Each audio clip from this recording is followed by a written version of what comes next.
Hello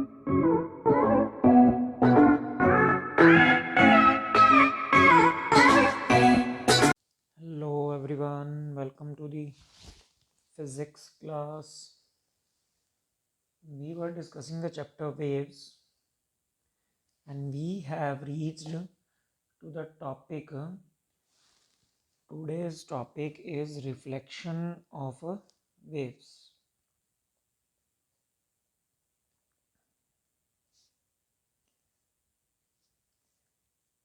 Reflection of waves. Waves का reflection जो है वो क्या होता है? We are well familiar with the reflection of light from the properly polished mirror. जो मिरर का हम रिफ्लेक्शन पढ़ते हैं लोअर क्लासेस में 10th में हमने पढ़ा कि when light reflects from a mirror, instant light reflected. In case of a sound wave, mechanical wave, the wavelength is very large as compared to wavelength of light wave. As any hard and bigger surface can act as reflector of a sound wave. Light का reflection simple एक mirror से हो जाता था, but sound wave जो mechanical wave है उसको किसी सिंपल सरफेस से हम रिफ्लेक्ट नहीं कर सकते. हार्ड सरफेस उसके लिए चाहिए होगा क्योंकि उसकी वेवलेंथ क्या होती है, बहुत ही ज़्यादा. इसीलिए उसको काफ़ी हार्ड और बिगर सरफेस चाहिए साउंड को रिफ्लेक्ट करने के लिए या किसी भी जो वेव्स है मैकेनिकल वेव उसको रिफ्लेक्ट करने के लिए. तो डिफरेंट डिफरेंट सरफेसेस से हम रिफ्लेक्शन पढ़ेंगे. Reflection of sound from a plane surface. अगर एक प्लेन सरफेस है, जैसे अगर हम बात करें, this is the plane surface, okay, A B, एक साउंड इसके ऊपर जा रहा है, this is incident sound. What is called, that is incident sound. So what is incident sound is incident at an angle of I. Normal सा जो angle बनेगा that is angle of incidence, उसको हम कहते हैं. Next what is this, next is the reflected sound. Reflected sound जो normal साथ angle बना रहा है दैट इज आर. जो नॉर्मल साथ इंसिडेंट एंगल बना रही है that is angle of incidence. जो रिफ्लेक्टेड नॉर्मल साथ बना रही है that is angle of reflection. Okay, ये साउंड में, साउंड अगर किसी प्लेन सरफेस से रिफ्लेक्ट होता है तो angle of incidence is equal to angle of reflection होता है. Okay, reflection sound from a curved surface. अगर हम कर्व्ड सरफेस से बात करें, किसी भी कर्व्ड सरफेस से, जैसे ये कर्व्ड सरफेस है, लाइट अगर कर्व्ड सरफेस के फोकस से आ रही है, या साउंड है हमारा, अब साउंड अगर फोकस से आ रहा है तो वो रिफ्लेक्शन के बाद क्या हो जाएगा, पैरेलल. लाइट मतलब साउंड अगर फोकस से आ रहा है तो वो रिफ्लेक्शन के बाद क्या हो जाएगा, पैरेलल. और अगर साउंड पैरेलल आ रहा है,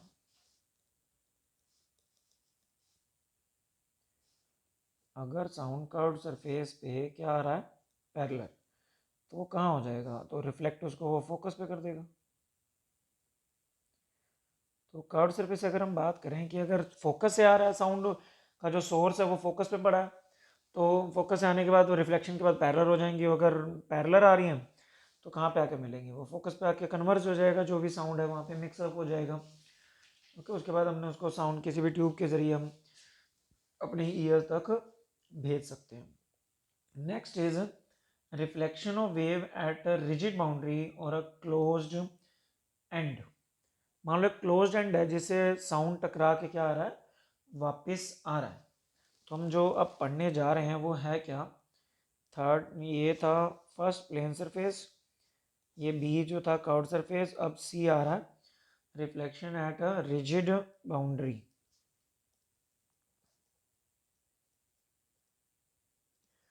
रिफ्लेक्शन एट रिजिड बाउंड्री. अगर एक रिजिड बाउंड्री हो तो उसके ऊपर कैसे रिफ्लेक्शन होगा साउंड का. क्लोज्ड एंड होता है रिजिड बाउंड्री, मतलब क्लोज्ड एंड, डेंसर मीडियम भी उसको कह सकते हैं हम. Let us consider a string whose one end is fixed to rigid spot such a wall and the wave pulse is traveling along the string. हमारे पास क्या है कि एक स्ट्रिंग है और एक वो वॉल से ऐसे बंधी हुई है, ये वॉल है, वॉल डेंसर मीडियम का काम करेगी और ये क्या है एक स्ट्रिंग, उसमें आपने एक पल्स भेजी ऐसे, मतलब एक बार जर्क किया, अपर जर्क हम ऐसे करते हैं जैसे कोई भी मैट वगैरह अगर हमें झाड़ना हो, जिसमें मिट्टी निकालनी हो तो हम उसको जर्क देते हैं ना, तो ये पल्स इधर इसको बोलते हैं पल्स। पल्स मूव करके जा रही है along the string to the denser medium. String rare medium है और जो वॉल है वो डेंसर मीडियम है। When the wave pulse rises at fixed end, it exerts an upward force on the wall. अब क्या हुआ, जैसे ही ये पल्स ट्रेवल करते करते यहां तक पहुंचेगी, वॉल तक पहुंची, तो अपवर्ड फोर्स आ रहा है ना, इसके ऊपर अप वाला क्रस्ट बन के आ रहा है, तो वॉल के ऊपर क्या लगाएगी एकदम से अपवर्ड फोर्स, वॉल के ऊपर क्या लगाएगी अपवर्ड फोर्स। अब न्यूटन का थर्ड लॉ क्या कहता है, action and action are equal and opposite. अगर ये मतलब स्ट्रिंग का जो पल्स है वो वॉल के ऊपर अपवर्ड फोर्स लगा रहा है, then the wall will also exert equal and opposite force, exert an opposite force of equal magnitude on the string. String ने लगाया वॉल के ऊपर, वॉल किसके ऊपर लगाएगा वापस, स्ट्रिंग के ऊपर। This force produces a reflected pulse in the downward direction which travels in opposite direction of incident pulse. अब जो वापस पल्स जाएगा ना वो डाउनवर्ड डायरेक्शन में जाएगा। क्यों, क्योंकि इंसिडेंट जो आया था ये पल्स, इसने अपवर्ड डायरेक्शन में फोर्स लगाया, और जो न्यूटन थर्ड लॉ के अकॉर्डिंग जो रिएक्शन होता है वो अपोजिट डायरेक्शन में होता है, तो एक्शन अपवर्ड होगा, रिएक्शन डाउनवर्ड होगा। तो ये इंसिडेंट वेव थी और ये क्या है, ये रिफ्लेक्टेड वेव। रिफ्लेक्टेड पल्स जाएगा in downward direction. Okay, since the string is fixed at rigid spot there is no displacement at the spot. मतलब चाहे दीवार के ऊपर फोर्स लग भी जाएगा लेकिन दीवार मूव तो नहीं करेगी ना, क्योंकि वो फिक्स्ड स्पॉट है। Thus reflected and incident pulse must have opposite sign so as to cancel each other at that point. इसके ऊपर नेट फोर्स कितना हुआ, जीरो। तो इंसिडेंट जो पल्स आया और जो रिफ्लेक्टेड पल्स है उनका साइन अपोजिट है, क्योंकि नेट फोर्स जीरो लेना है, तो नेट फोर्स उसका अपवर्ड फोर्स और डाउनवर्ड फोर्स जो उसने लगाया तो आपस में कैंसिल कर जाएंगे, so net force will be zero. Has been conclude that reflection of a travelling wave at a rigid boundary will occur with a phase reversal of a phase difference of pi radian और 180 degree. It means क्या है, देखो यहाँ पे net force zero कब होगा, जब एक फोर्स अपवर्ड लगे एक डाउनवर्ड लगे, मतलब दोनों में एंगल कितना है 180 डिग्री। इसका मतलब फेज डिफरेंस हुआ दैट इज 180 डिग्री या पाई रेडियन, 180 डिग्री या pi radians. Okay, it implies that on reflection at fixed end of the rigid spot crest is reflected as crest. अब 180 डिग्री का phase difference कैसे बन सकता है, मान लीजिए एक वेव आ रही है, ये एक वेव में ये हो गया क्रस्ट और ये क्या हो गया ट्रफ, अगेन क्रस्ट। तो एक क्रस्ट से 180 डिग्री कब एंगल बनेगा, मतलब 90 हो गया, 90 ये हो गया, 180 डिग्री एंगल रोटेट करने के बाद फिर से क्रस्ट बन जाता है। क्रस्ट और ट्रफ में 90 डिग्री का फेज डिफरेंस होता है इसमें और इसमें, अपर और डाउन में।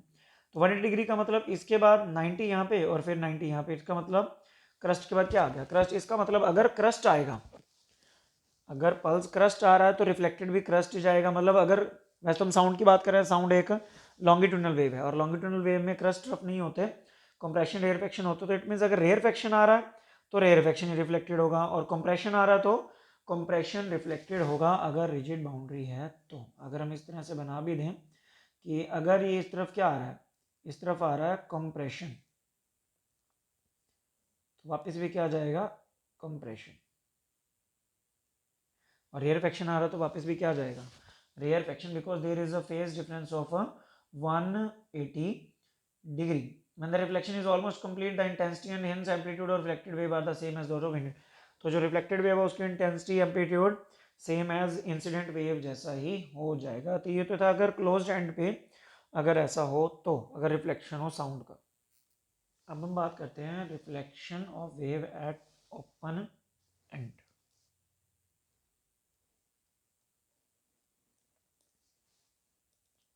Reflection of wave eight open and.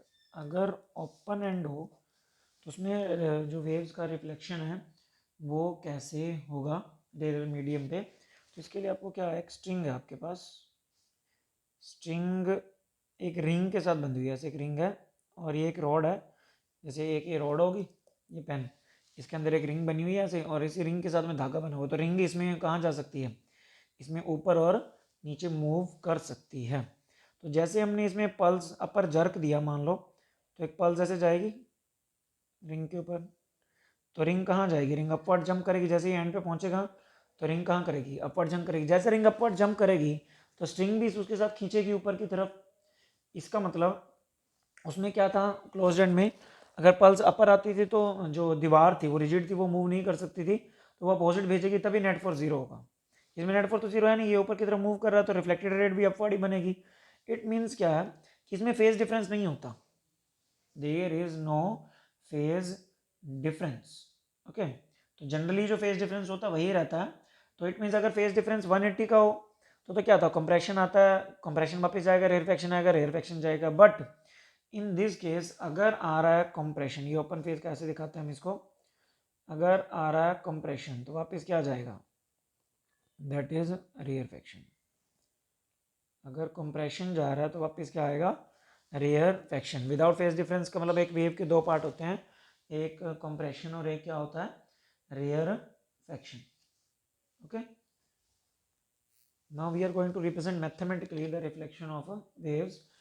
If incident wave is represented by, if incident wave is represented by what, कल हमने इक्वेशन की भी थी, y is equal to a sine omega t minus k x.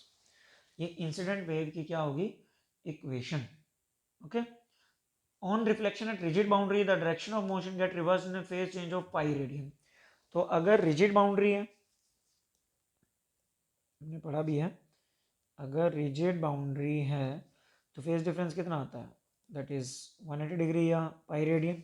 Okay, तो 180 degree phase difference आ जाएगा। पहले तो incident अगर ये है तो रिफ्लेक्टेड जो होगी that is a sine omega t plus k x, opposite sign की हो जाती है, और प्लस में phase difference of pi, plus five भी आ जाएगा फेज डिफरेंस, और साइन 180 साइन मतलब थीटा माइनस हो जाएगा ये, अगर रिफ्लेक्टेड की अगर हम बात करें, अगर पाई को हमने रिमूव करना हो, एंगल चेंज करना हो, तो ये minus a sine omega t plus k x, ये रिफ्लेक्टेड वेव होगी।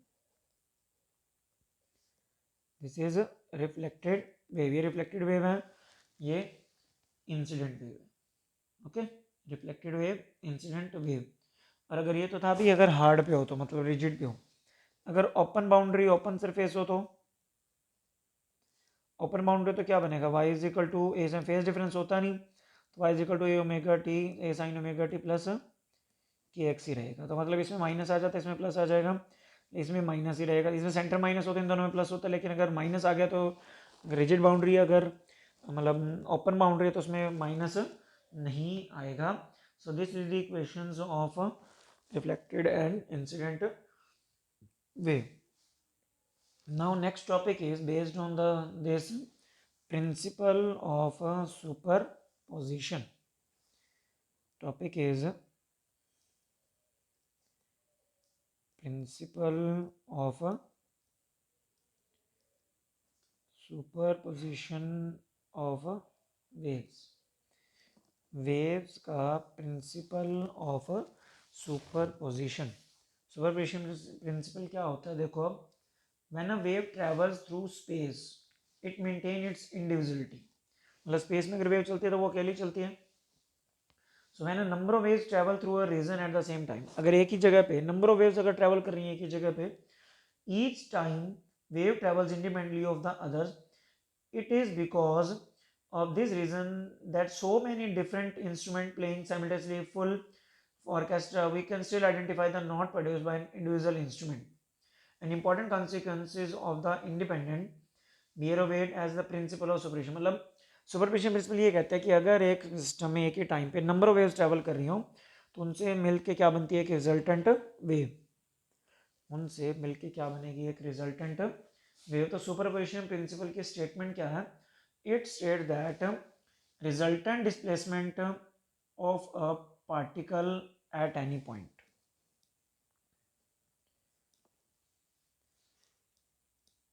resultant displacement of a particle at any point, मतलब एक पॉइंट पे रिजल्टेंट जो डिस्प्लेसमेंट होगी पार्टिकल की at any instant is equal to at any instant equal to किसके sum के बराबर होगी हम देखेंगे to the algebraic sum of equal to the algebraic sum of the individual displacements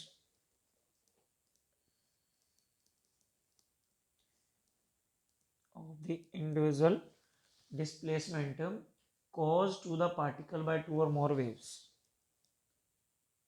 caused to the particle by two or more waves. मतलब जब भी कोई मीडियम में वेव ट्रैवल करते हैं तो मीडियम के पार्टिकल्स वाइब्रेट करते हैं, हम पढ़ चुके हैं पहले. ओके, तो अब क्या हो रहा कि एक पार्टिकल है मीडियम का, वहाँ उस मीडियम में दो या दो से ज़्यादा वेव चल रही हैं, तो एक पार्टिकल को एक वेव ने डिस्टर्ब किया, उसकी वजह से उसकी कुछ डिस्प्लेसमेंट आएगी, दूसरी वेव ने भी उसको डिस्टर्ब कर दिया, उसकी वजह से भी कुछ डिस्प्लेसमेंट आएगी. इट मीन्स जो डिस्प्लेसमेंट दोनों की वजह से आई वो टोटल डिस्प्लेसमेंट जो होगी वो रिजल्टेंट डिस्प्लेसमेंट बनेगी उस पार्टिकल की. मतलब एक वेव की वजह से कितनी डिस्प्लेसमेंट है, दूसरे वेव की वजह से कितनी डिस्प्लेसमेंट है, दोनों का जो सम होगा that will be resultant displacement of the particle due to two और मोर वेव्स. तो हम इसको लिखते कैसे, that is y is equal to resultant displacement that is y1 plus y2 plus y3 up to yn. Okay, y1, what is y1? y1 is displacement of the particle first one particle from the first wave, y2 is the displacement of that particle due to second wave, due to third wave. तो ये resultant displacement हमारे पास आ जाएगी.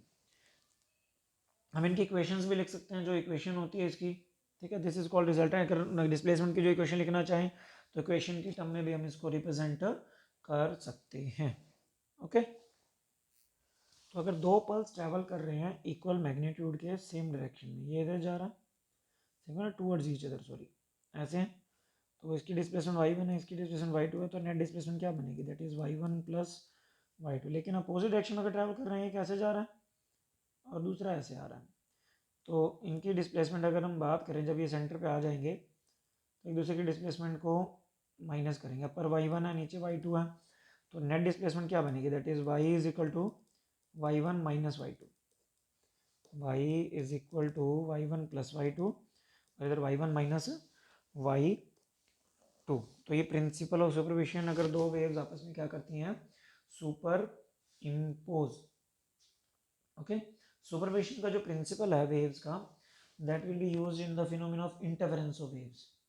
Interference, stationary waves, beats, तीन हमारे पास अब phenomenas आएंगे. What is interference of waves, what is stationary waves, what are beats. Okay, let us discuss one by one.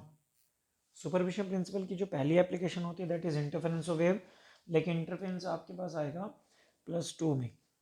तो जो सेकेंड एप्लीकेशन है वो हमारे सिलेबस में इस टाइम है, that is stationary waves. Superposition principle से क्या बनती है हमारे पास, स्टेशनरी वेव्स. ओके, वैसे तो स्टेशनरी का मतलब होता है रुका हुआ होना. ओके, रुका हुआ तब होगा जब नेट डिस्प्लेसमेंट जीरो होगी.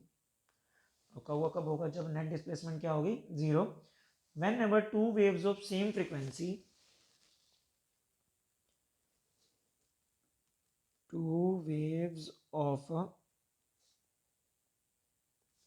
same frequency traveling with the same speed,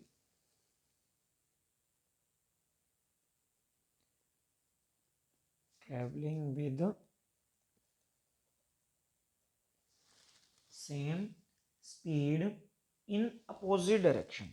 लेकिन वेव्स किस में ट्रेवल कर रही हैं, इन opposite direction, super impose on each other, super impose on each other. जब एक दूसरे के ऊपर सुपर इम्पोज करेंगी वो क्या प्रोड्यूस करती हैं, दे प्रोड्यूस स्टेशनरी वेव्स. उनसे बनेगी स्टेशनरी वेव. मतलब दो वेव्स ऐसी इक्वल फ्रिक्वेंसी की, ओके, और उनकी स्पीड भी सेम है, लेकिन चल क्या रही है अपोजिट डायरेक्शन में। तो जब सुपर इम्पोज करेंगे दूसरे के ऊपर, the resultant wave will be stationery waves. What will the resultant wave, that is stationary wave. इसकी और एप्लीकेशन भी होती है सुपर इम्पोज सुपरविजन प्रिंसिपल की। बीट्स हम स्टेशनरी वेव्स के बाद डिस्कस करेंगे। तो स्टेशनरी वेव को थोड़ा और डिटेल में हम रीड करते हैं अब। Whenever two प्रोग्रेसिव वेव्स का मतलब ट्रैवलिंग वेव होगी, सेम एम्पलीट्यूड होना चाहिए, time period same, opposite direction में चलें सेम स्पीड से, सुपर इम्पोज करेंगी, that does not appear to be travel, मतलब उनके दोनों वेव के सुपर इम्पोजिशन से एक नई वेव ऐसी बनेगी which does not appear to be travel, मतलब ऐसा लगेगा कि जो इनकी रिजल्टेंट वेव बनेगी वो ट्रैवल ही नहीं कर रही। That is wave is called stationary wave या स्टैंडिंग वेव। उसको हम क्या बोलेंगे, स्टेशनरी वेव, या क्या बोलेंगे उसको, स्टैंडिंग वेव्स। अब स्टेशनरी वेव और स्टैंडिंग वेव्स की कुछ कैरेक्टरिस्टिक्स हैं। The resultant wave does not propagate in any direction nor there is a transfer of energy.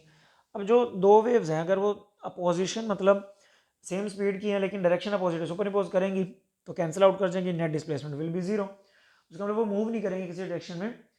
There are certain points of the medium where permanently at rest their displacement is zero, these points are called node. जो point wave के permanently कहाँ पे रहते हैं, at rest, मतलब wave के superimposition से पहले भी रेस्ट में है, सुपर इम्पोजिशन के बाद भी रेस्ट में, they are called nodes, they are called nodes, उनको हम नोड्स कहते हैं। कुछ ऐसे पॉइंट्स हैं which vibrate about the mean position with largest amplitude, और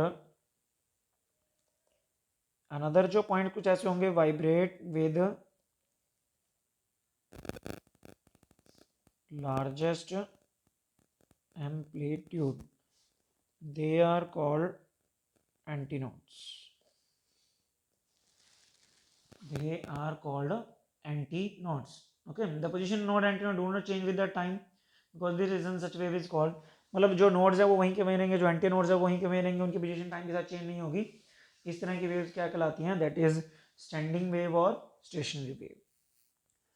जो स्टेशनरी वेव है वो कभी भी दो इंडिपेंडेंट वेव से नहीं बन सकती, मतलब दो वेव्स अलग अलग हैं, एक जा रही है और एक उसी टाइम आ रही है, तो अलग अलग वेव्स नहीं होनी चाहिए। सिमिलर वेव से हमेशा स्टेशनरी वेव बनती हैं। जैसे एक स्ट्रिंग है, स्ट्रिंग एक एंड से बंधी हुई है, आपने उसका पल्स बनाया और एक वेव गई, उसी की रिफ्लेक्टेड, वो तो इंस्टेंट वेव जो जा रही है वो इंस्टेंट वेव, जो वापस आ रही है that is reflected wave. Instant wave और रिफ्लेक्टेड वेव वो सेम स्ट्रिंग की होंगी, वो सेम एक जैसी होंगी, तो उन्हीं से क्या बनेगी, दैट इज स्टेशनरी वेव। तो मतलब एक ही फाइनाइट मीडियम में होनी चाहिए, अलग अलग नेचर की नहीं होनी चाहिए कि एक अलग वेव है और एक किसी एक दूसरी मटेरियल में बनी अलग वेव है, ऐसा नहीं होना चाहिए। सेम मटेरियल में वो बनी होनी चाहिए। जैसे एक स्ट्रिंग में इंस्टेंट वेव और रिफ्लेक्टेड वेव सेम होंगी, तो जब वो सुपर इम्पोज करेंगी तो क्या बनेगा उससे, स्टेशनरी वेव्स। तो स्टेशनरी वेव भी ऐसे दो तरह की होती हैं, जैसे transverse stationary wave,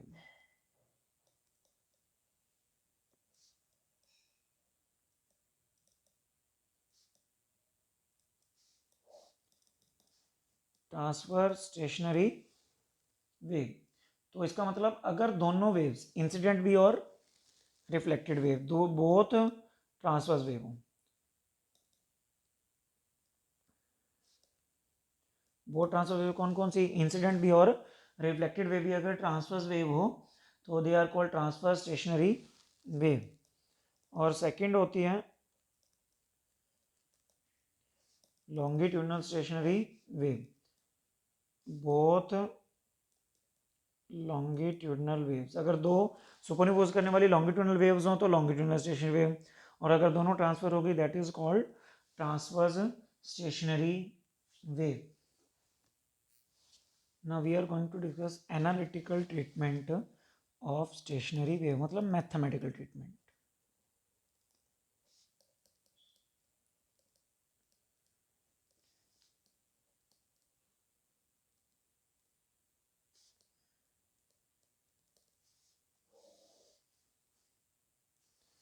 analytical treatment of stationery waves, stationery waves का एनालिटिकल ट्रीटमेंट मतलब मैथमेटिकल ट्रीटमेंट। तो हमारे पास क्या होगा, एक इंस्टेंट वेव होगी और एक रिफ्लेक्टेड वेव होगी। इंस्टेंट वेव को हम किस तरीके से लिख सकते हैं, दैट इज y1, जो इंस्टेंट वेव है that is a sin omega t minus k x, और जो रिफ्लेक्टेड होगी वापस आएगी दैट इज उसका एम्पलीट्यूड ए है, सेम एम्पलीट्यूड की होनी चाहिए वो ए sine omega t plus k x, ए sine omega t minus k x, ए sine omega t plus k x, ये y1 and y2 first wave की डिस्प्लेसमेंट जो इंसिडेंट वेव फ्रंट वेव है, और y2 that is reflected wave है। दोनों का displacement की equation आपके पास यहाँ पे है। हमने पढ़ा भी है पीछे कि इंसिडेंट वेव फ्रंट नेगेटिव होता है और जो रिफ्लेक्टेड वेव फ्रंट होता है दैट इज पॉजिटिव, उसको हम पॉजिटिव से लिखते हैं।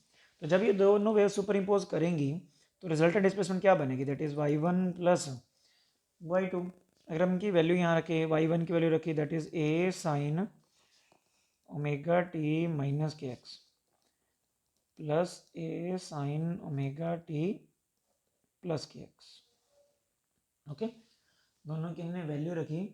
तो एक फॉर्मूला जैसे हमारे पास होता है sine C plus D plus sine सी minus D, as sine C plus D plus sine सी माइनस डी का फॉर्मूला जो होता है that is 2 sine C sine D. Sine C plus D और साइन सी माइनस डी, ये अगर common निकाल लें हम तो इसका फॉर्मूला क्या बन सकता है, 2 साइन सी, ये सी प्लस डी, सी ये बनेगा, डी ये बनेगा, इधर सी ये बनेगा, डी ये बनेगा। तो वाई इज इक्वल टू क्या बन जाएगा, ए तो आ गया कॉमन, इंटू क्या बनेगा 2 साइन ओमेगा टी और साइन के एक्स, क्योंकि ओमेगा टी तो सी बना और के एक्स डी बना, 2 sign omega t sine k x. जब हमने इसकी वैल्यू रखी हमारे पास ये बना है, तो नाउ ओमेगा टी की टर्म अलग छोड़ दो तो बाकी अलग, इसको हम ये लिख सकते हैं कि 2a sine k x into sine omega t, 2a sine k x into sine omega t. This equation represents the stationary wave. This is the equation for a stationary wave.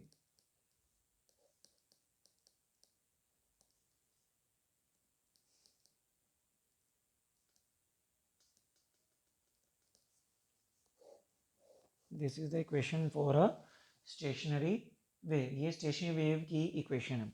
किसी भी wave की जो equation होती है, जैसे ये लिखा हमने, लेफ्ट साइड में डिस्प्लेसमेंट होती है, ये रिजल्टेंट वेव की डिस्प्लेसमेंट, यहाँ एम्पलीट्यूड होता है, तो इसकी जगह ये है सारा का सारा। इट मीन्स जो 2a साइन के एक्स बना, this is amplitude of resultant wave, amplitude of resultant wave. Sign omega t minus k x, sign omega t वाली टर्म यहाँ आ गई, उससे पहले जो ए होता है दैट इज एम्पलीट्यूड, वो एम्पलीट्यूड ऑफ इंसिडेंट वेव का था, ये रिजल्टेंट वेव की इक्वेशन है, तो ये रिजल्टेंट वेव का एम्पलीट्यूड बन गया। तो रिजल्टेंट वेव का एम्पलीट्यूड क्या आया, that is 2a sine k x. यहाँ हमने फॉर्मूला ऊपर थोड़ा चेंज किया है, यहाँ पे 2 यहाँ कॉस आएगा, 2 sine c d cos d होता है यहाँ पे, ठीक है। तो यहाँ पे भी अगर हम बात करें कॉस के एक्स बनेगा, यहाँ पे भी कॉस के एक्स, ये भी क्या है कॉस के एक्स, तो यहाँ भी क्या आएगा कॉस के एक्स। तो 2a कॉस के एक्स एम्पलीट्यूड बन गया रिजल्टेंट वेव का। ओके, एम्पलीट्यूड दो बातों पे इसमें जो ये डिपेंड कर रहा है, दैट इज कॉस के एक्स है चेंज विद पोजीशन, एक्स की वैल्यू चेंज होगी तो इसमें एम्पलीट्यूड भी क्या होगा चेंज। तो हम इसमें पहले कर लेते हैं कि change with position,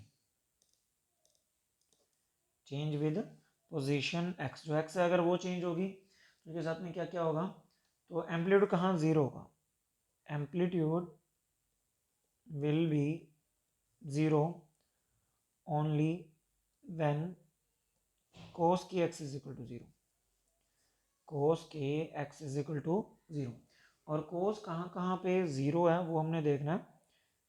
cos k x अगर जीरो आपने रखा तो this will be only if k x कहाँ पे जीरो होगा। हमें जनरल फॉर्मूला बना लेते हैं।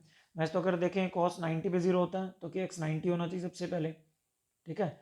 उसके बाद 270 पे जीरो होगा, तो उसका जनरल फॉर्मूला बना लेते हैं कि बार बार ना लिखना पड़े, n प्लस 1/2 इंटू पाई, और n की वैल्यू 0 1 2 3 रखते जाओ। अगर n की वैल्यू मान लो 0 रखते हो, n की वैल्यू 0 रखने से क्या होगा, दैट इज पाई/2। इसका मतलब के एक्स जब पाई बाय 2 होगा, के एक्स किस बराबर होगा पाई बाय 2, पहली बार वहाँ पे एम्पलीट्यूड जीरो होगा। एम्पलीट्यूड जीरो वाला क्या बनता है, नॉट्स बनते हैं। तो हम क्या निकाल रहे हैं एक्चुअल में, पोजीशन ऑफ नॉट्स बना रहे हैं। तो अगर स्टेशनरी वेव जो कोई बनेगी वो पहली बार वहाँ पे नोड कहाँ पे बनेगा, जहाँ पे जो के एक्स की वैल्यू है वो कितना होगा 90। अगर फर्स्ट उसके बाद देखना है 1, तो दैट इज 3/2 पाई, मतलब 270 डिग्री जिसको हम बोलते हैं। 3/2 पाई पे वहाँ पे क्या होगा 90 आपके पास बनेगा। अच्छा के एक्स ये आ गया, के की वैल्यू क्या होती है हमने रखा हुआ पे 2 pi by lambda x n plus 1/2 into pi, 2 pi by lambda into x n plus 1/2 into pi. तो एक्स देख लेते हैं यहाँ से, एक्स निकालना है तो एक्स क्या बन गया, अगर हम एलसीएम ले लें अंदर तो क्या बनेगा ये 2n+1 और 2 एलसीएम वाला बाहर ले रहा है pi by 2 into lambda by 2 pi, into lambda bye में 2 पाई, पाई से पाई क्या हो गया कैंसिल। तो क्या आया, इट मीन्स एक्स जो होना चाहिए वो किसके बराबर हो 2n+1 लेमडा बाय 4। तो ये पोजीशन आ गई 2n+1 लेमडा बाय 4। कहाँ कहाँ पे ये होगा, n की वैल्यू हम क्या रख लेते हैं पहले 0 रखते हैं। सबसे पहले n की वैल्यू क्या रखी हमने 0। n की वैल्यू अगर 0 रखोगे क्या फॉर्मूला था 2n+1 लेमडा बाय 4, ये था आपके पास 2n+1 लेमडा बाय में 4, ये आपके पास इसमें। अब 2n+1 लेमडा बाय n 0 रखो, n 0 रखा तो क्या बनेगा दैट इज लेमडा बाय 4, और n 1 रखोगे तो क्या बनेगा दैट इज ये जगह 1 2 1 3/4 lambda.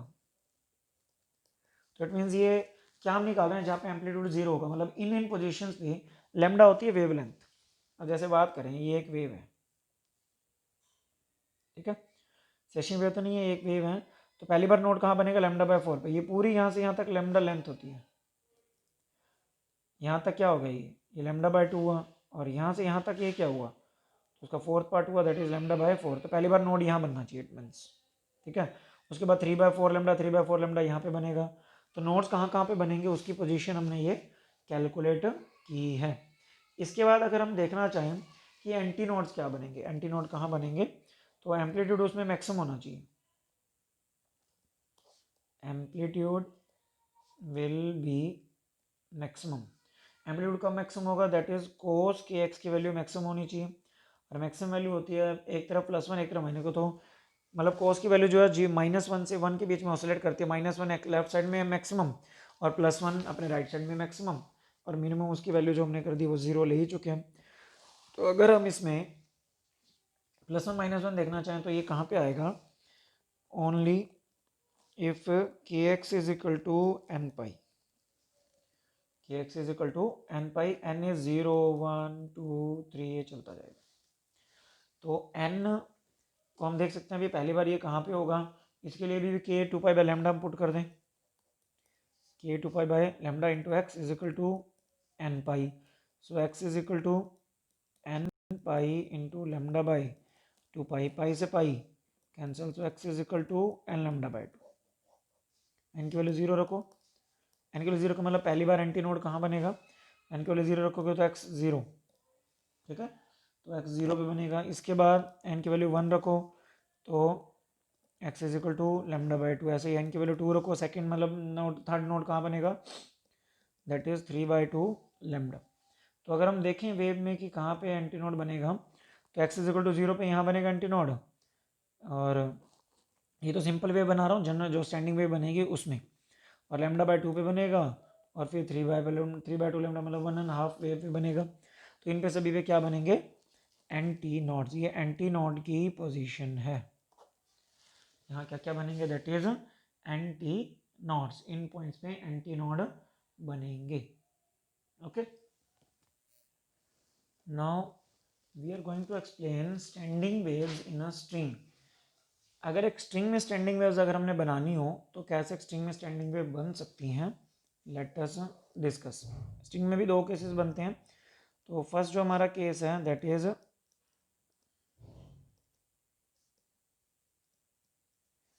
Standing waves in a string fixed at both ends, fixed at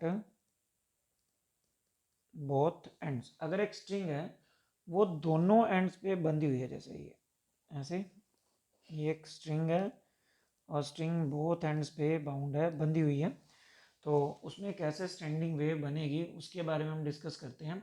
तो एक इसमें क्या होगी, एक इंस्टेंट वेव जाएगी, पहले मानो यहाँ से आपने जर्क दिया, इसको एकदम से दबाया, खींचा जैसे वायर को, तो एक इंसिडेंट वेव बनेगी और एक क्या बनेगी, वो रिफ्लेक्टेड वेव बनेगी। और जब भी कोई एंड से बंधा हुआ हो तो इंस्टेंट वेव क्या बनती है, that is a sine omega t minus k x. और जो रिफ्लेक्टेड बनेगी that is minus a sine omega t plus k x. ये हम पीछे पढ़ चुके हैं कि अगर क्लोज्ड एंड हो तो फेज डिफरेंस होता है, दैट इज माइनस आ जाता है आगे। तो इंसिडेंट और रिफ्लेक्टेड वेव जो है हमारे पास आ गई। सुपरपोजिशन प्रिंसिपल के अकॉर्डिंग जब सुपर इम्पोज करेंगे दोनों तो क्या बनेगा, y is equal to y one plus y to.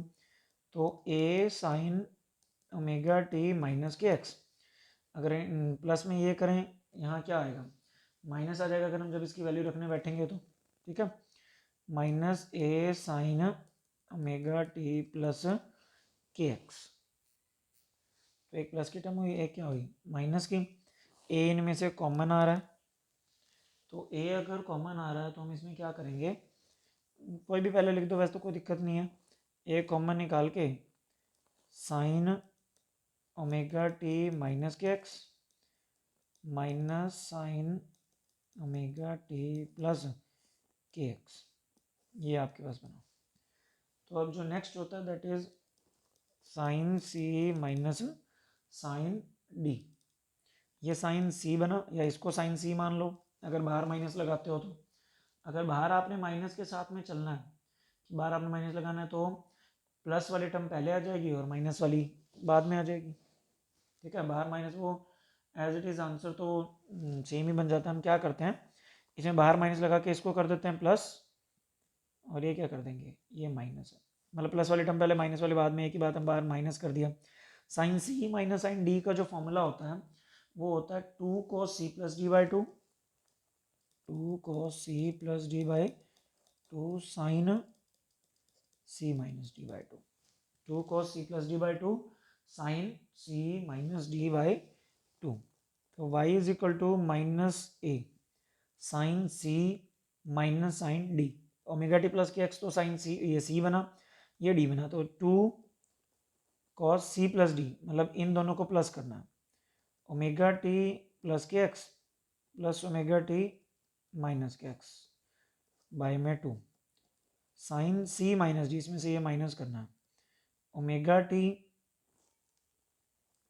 Plus k x minus करना है, इसके साइन चेंज हो जाएंगे, माइनस ओमेगा टी और प्लस के एक्स बाय में टू।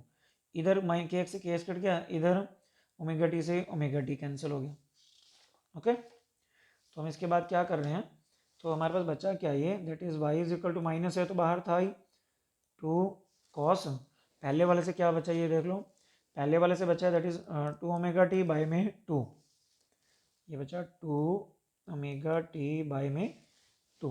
और अगर हम सेकंड से यहाँ देखें, sine k x plus k x two k x by two, sine two k x by two, two से यहाँ टू कैंसिल, ये टू से टू कैंसिल, तो वाई इज इक्वल टू क्या आ गया, minus a minus two a कर दो, टू बाहर मल्टीप्लाई हो जाएगा, cos omega t sine k x, cos omega t sine k x. Omega t वाली टर्म को छोड़ के बाकी एम्पलीट्यूड बन जाता है रिजल्टेंट वेव का, इसका मतलब स्ट्रिंग में हमने रिजल्टेंट वेव की इक्वेशन बना ली, minus two a sign k x cos omega T, okay. Omega T की टर्म से तो एक वेव की क्या इक्वेशन होती है, यहाँ एम्पलीट्यूड होता है, फिर ट्रिग्नोमेट्रिक फंक्शन होता है ओमेगा टी की टर्म में, तो इसमें ये क्या बना, minus two a sign k x amplitude of resultant wave, amplitude of resultant wave.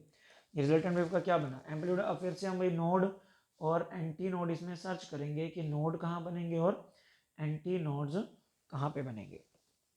इसके लिए ना जो हमने ये ली है रॉड, मतलब स्ट्रिंग ली है, ये एक्स एक्सिस पे है, यहाँ x is equal to zero है, यहाँ एक्स इज इक्वल टू क्या लेंथ एल है, मतलब टोटल लेंथ एल है, तो ये ओरिजिन हो गया, यहाँ तक एल होगी, टोटल लेंथ एल तभी बनेगी ना, इसके कोऑर्डिनेट जीरो जीरो, इसके कोऑर्डिनेट एल जीरो, तो इसकी लेंथ एल होगी।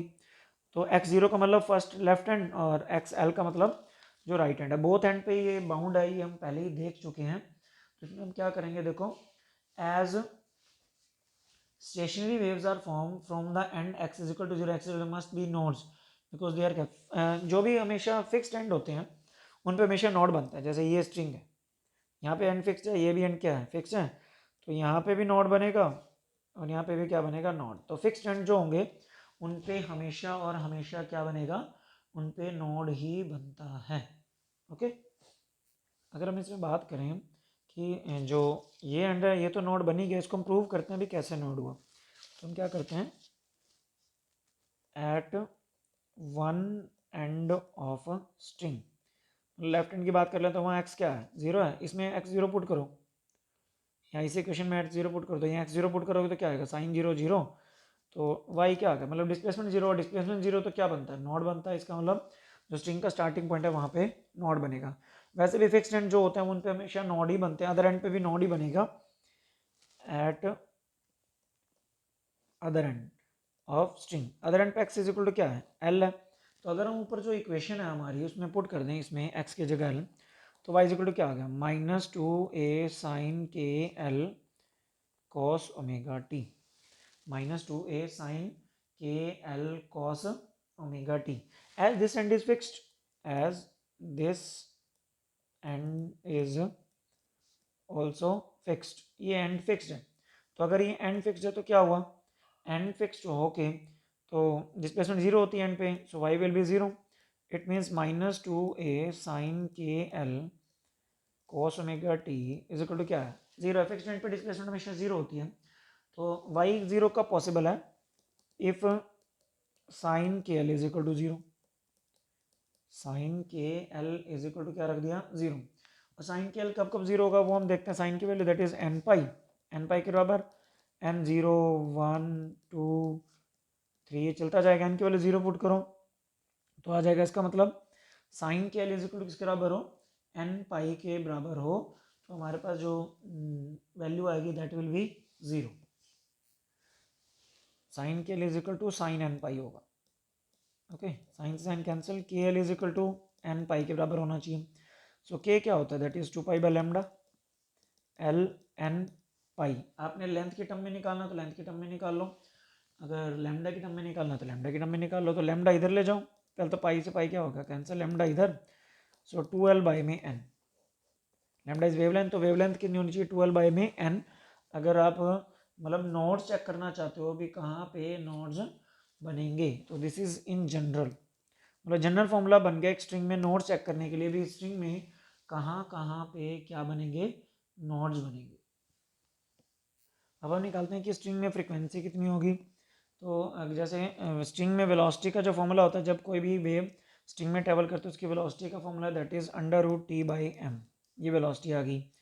नाउ फ्रीक्वेंसी अगर हमने निकालनी हो तो फ्रीक्वेंसी होता है वेलोसिटी बाय में वेवलेंथ, वेलोसिटी बाय में वेवलेंथ, वेलोसिटी के वैल्यू ये पुट कर देते हैं, तो 1 by wavelength as it is, और वेलोसिटी क्या बन गई, दैट इज √T/m, और जो लैम्डा वो हमने निकाल रखा है 12 बाई एन, यहाँ 1 बाई लैम्डा है, तो उल्टा कर देंगे n/12 √T/m, तो ये फ्रीक्वेंसी निकालने का फॉर्मूला आ गया। सो फ्रीक्वेंसी इज n बाई में 2l √T/m, ये फ्रीक्वेंसी भी निकालते जाएंगे और वेवलेंथ भी देखते जाएंगे कि नोड एंटी नोड की पोजीशन के अकॉर्डिंग कहाँ बनेगा। अगर हम ये देखें कि first normal mode of vibration, first normal mode of vibration, अगर first normal mode of vibration की बात करें तो उसके लिए जो n की वैल्यू है वो हम 1 रख देंगे, n की वैल्यू इसमें 1 रखो, lambda is equal to 2l, so l is equal to lambda by 2। इसका क्या मतलब है, स्ट्रिंग की जो लेंथ है, ये स्ट्रिंग की लेंथ है, इसमें लैम्डा बाई 2, लैम्डा वेवलेंथ होती है कंप्लीट वेवलेंथ, उसकी हाफ वेवलेंथ कवर होगी, इसका मतलब l is equal to lambda by 2 का क्या मतलब है, पूरी लेंथ में हाफ वेवलेंथ बराबर आएगी, तो हाफ वेवलेंथ इस स्ट्रिंग में कवर होगी first normal mode of vibration में। और अब उसकी हम फ्रीक्वेंसी निकालना चाहें तो न्यू n है ये, वैसे न्यू 1 निकालना चाहे तो n की वैल्यू 1 रख दो, दैट इज 1/2l √T/ में m, 1/2l √T/m, this is frequency of first normal mode of vibration. जो first normal mode of vibration की जो फ्रीक्वेंसी होती है that is called fundamental frequency, ये जो फ्रीक्वेंसी आई इसको क्या बोलते हैं, फंडामेंटल फ्रीक्वेंसी, फंडामेंटल फ्रीक्वेंसी इसको कहा जाता है, फर्स्ट हार्मोनिक भी बोल सकते हैं इसको। ऐसे ही second normal mode of vibration की अगर हम बात करें कि second normal mode of vibration में क्या बनेगा, तो एन की वैल्यू 2 पुट कर देंगे। क्या करा हम इसमें, second normal mode of vibration, धीरे धीरे 1 बाय 1 स्टेप में वाइब्रेट करती है कोई भी स्ट्रिंग, तो उसमें एन की वैल्यू क्या पुट करता हूँ, 2। तो हमारे पास जो हमने यहाँ पे देखा lambda is equal to L by N है, 2 से डिवाइड कर दोगे तो क्या बनेगा, that is lambda is equal to L. Lambda is L का मतलब पूरी लेंथ में पूरी वेवलेंथ आएगी, फिर अब सेकंड नॉर्मल वाइब्रेशन में पूरी जो लेंथ है वो पूरी वेवलेंथ से कवर हो जाएगी, पूरी एक वेव उसमें आ जाएगी। अगर हम फ्रीक्वेंसी निकालना चाहें न्यू टू, तो एन बाई 2 एल था, तो 2 बाई 2 L under root T by M, तो ये 2 से 2 कट गया, तो is 1 by L under root T by M. तो ये जो है ये डबल होगी फर्स्ट की, मतलब this is the 2 of new one. New one क्या थी, 1 बाई 2 एल, 2 से मल्टीप्लाई किया, 2 से 2 कैंसिल। तो second normal mode of vibration की जो फ्रीक्वेंसी है वो first normal mode of vibration से क्या होती है, वो डबल होती है उससे। ओके, अब हम बना के भी देखते हैं, जैसे मैं बना रहा हूँ first normal mode of vibration. First normal, ये स्ट्रिंग थी, स्ट्रिंग में हाफ वेवलेंथ कवर होनी है, हाफ वेवलेंथ का मतलब हाफ वेव, और दोनों साइड नोड बनने चाहिए, ये हमें पता ही है, ये ऐसे होता है, this is called first normal mode of vibration, first normal mode of vibration. जैसे ये स्ट्रिंग के एंड थे, ये एक्स इज इक्वल टू 0 और ये X is equal to L, और नोड बन रहे हैं, देखो वे मतलब लाइन को टच कर रही है, डिस्प्लेसमेंट 0 है, और सेंटर में डिस्प्लेसमेंट मैक्सिमम है, तो यहाँ पे एक एंटी नोड बना, दो तो बने नोड। सो दिस इज, सो ये नोड है, this is n1, this is n2, ये नोड, और ये a1, फर्स्ट एंटी नोड ये हमारे पास बना है इसमें। ठीक है, अगर सेकंड नॉर्मल मोड वाइब्रेशन हम बनाना चाहें तो उसमें क्या बोला हुआ है, स्ट्रिंग की लेंथ में पूरी वेव कवर होगी। पूरी वेव कैसे कवर होगी, एंड पे तो नोड बनने चाहिए, ध्यान रख लेना, एंड पे नोड बनने चाहिए, मतलब और में आनी चाहिए, और यहाँ ये एक नोड, ये एक नोड सेंटर में बना, एक नोड, ये नोड मतलब जहाँ पे वो लाइन को टच कर रहा है, this is anti node, this is anti node, this is a1, this is a2, दो एंटी नोड्स और तीन क्या बनेंगे, नोड्स बनेंगे। ऐसे थर्ड नॉर्मल वाइब्रेशन भी हम निकाल सकते हैं, ऐसे फोर्थ या nth नॉर्मल मोड वाइब्रेशन हम इसके कैलकुलेट कर सकते हैं। तो कहाँ कहाँ पे नोड्स बनेंगे, कहाँ कहाँ पे एंटी नोड्स बनेंगे, उसकी अगर हम वैल्यू निकालना चाहें तो आपने क्या करना है, देखो अगर हम नॉर्मल वाइब्रेशन में पोजीशन ऑफ नोड्स देखना चाहें, क्या देखना चाहें, पोजीशन ऑफ नोड्स, तो नोड्स की जो पोजीशन होती है वो x इज इक्वल टू 0, कहाँ तक आपने जाना है, that is l by N, 2l by N, और उसके बाद 3l बाई एन और l तक। और पोजीशन ऑफ एंटी नोड्स अगर आपने देखने हैं, position of anti nodes, anti nodes में x is equal to that is l by में 2n, 3 by 2l by N, 5 by 2l by N, मतलब n केवल अगर आपने फर्स्ट नॉर्मल वाइब्रेशन देखना है, क्या अब हमारे पास first normal mode of vibration, first normal vibration में अगर आपने देखना है तो क्या रख दो, यहाँ पे n की वैल्यू 1 रख दो, जहाँ पे l आ जाए ना वहाँ स्टॉप कर देना, यहाँ n की वैल्यू 1 रख देना, तो 0 और l पे बनेगा। फर्स्ट नॉर्मल वाइब्रेशन आप देख लिया, 0 और l पे नोड्स बन रहे हैं, और एंटी नोड कहाँ बनेगा, n की वैल्यू 1 रख देना, l बाई 2, यहाँ n की वैल्यू 1 रखोगे तो 3 बाई 12 कर गया, मतलब l से ज़्यादा निकल गया, मतलब स्ट्रिंग की लेंथ l है उससे ज़्यादा निकल जाए तो वो नहीं करना आपने, वो नहीं लेना। इसके बाद अगर सेकंड नॉर्मल वाइब्रेशन में यहाँ 2 रखोगे l बाई 2, यहाँ 2 रखोगे l आ गया, तो मतलब 0 l बाई 2 और l, मतलब 0 l बाई 2 और l, एक एंड और स्टार्ट में बनेगा और एक हाफ में बनेगा नोड। और एंटी नोड में देखना आपने, यहाँ 2 रखा l बाई 4, यहाँ 2 रखा 3 बाई 4, यहाँ 2 रखा तो 5 बाई 4 आ जाएगा, मतलब वो l से ज़्यादा निकल गया, l से ज़्यादा नहीं जाने देना, इसका मतलब l बाई 4 और 3 बाई 4 l बाई 4 ये रहा, 3 बाई 4 l ये रहा। तो कहाँ कहाँ नोड्स बनेंगे और कहाँ कहाँ एंटी नोड्स बनेंगे हम इससे कैलकुलेट कर सकते हैं। ये स्ट्रिंग थी जो दोनों एंड पे अगर फिक्स्ड होती है, उसमें कैसे स्टैंडिंग वेव बनेंगे, उसमें को कहाँ पे नोड्स बनेंगे और कहाँ पे क्या बनेंगे एंटी नोड्स, वो हम इसमें कैलकुलेट कर सकते हैं। So this was the concept of today, what was stationary waves, important concept है ये। एक लेक्चर जो है हमारा अभी रहता है ऑर्गन पाइप्स में कैसे स्टेशनरी वेव्स बनती है, म्यूजिकल इंस्ट्रूमेंट और व्हाट आर बीट्स. बीट्स क्या होते हैं उनके बारे में भी हम समझेंगे. One lecture left after this and the syllabus will be completed. So do practice, do prepare notes. Till then, thanks and have a nice day.